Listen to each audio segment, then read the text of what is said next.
No. So what are the main challenges that next generation members of family business are facing at the moment?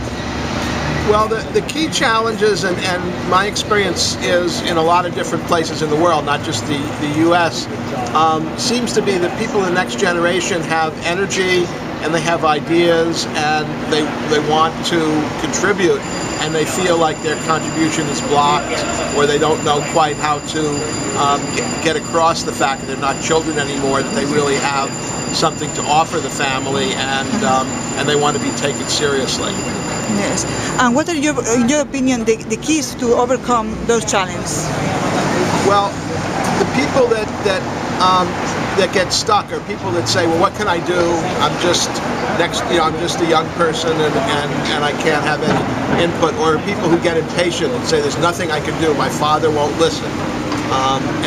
What they have to do is get over the attitude that there's nothing they can do and that they're victims, and instead begin to say, what is it can I do?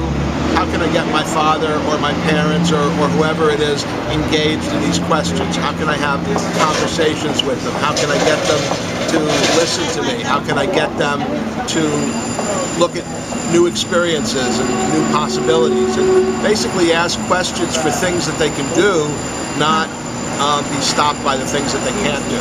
So being proactive, basically.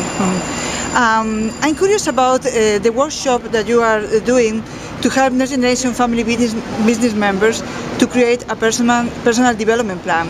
What is this workshop all about?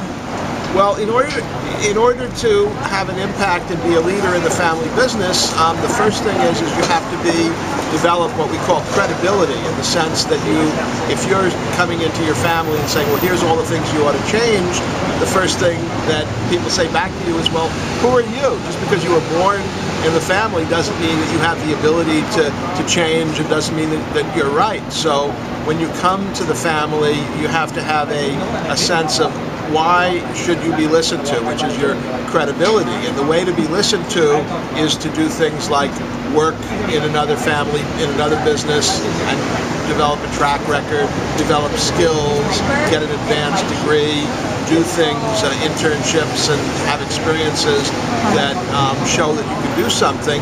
And all of these things you have to think about in terms of, in order to make a contribution to your family, what skills and what knowledge and what experiences do I have to have in order to be prepared for that? And the personal development plan is something that you start maybe when you're in college, to say, here's the plan that I have for developing the skills and knowledge so that I can potentially be a contributor to my family.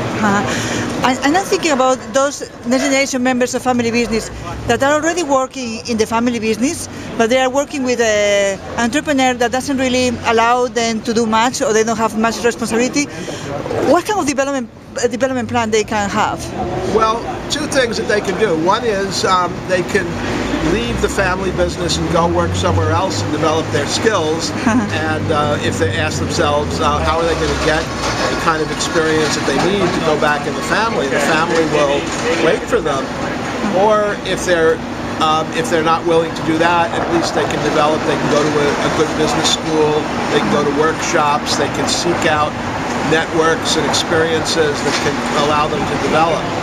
But I think that you have to understand that in order to do things that are really effective about change, you have to have skills and background. And a lot of people in family, they just want to do things instantly. They don't really want to develop take the time to do their homework and develop the skills that they need to be ready to do that. Well, you have been engaged in helping the Asian region of the Family Business Network to create a series of two-day learning programs for next generation family business. These seminars focus on developing the skills to become a family change leader. What makes a next generation a family change leader? Well, there's a formal leader in every family business, and that person is the CEO, and the leader of the business is usually an elder. And the idea of the program is that in addition to that, there are other people that have other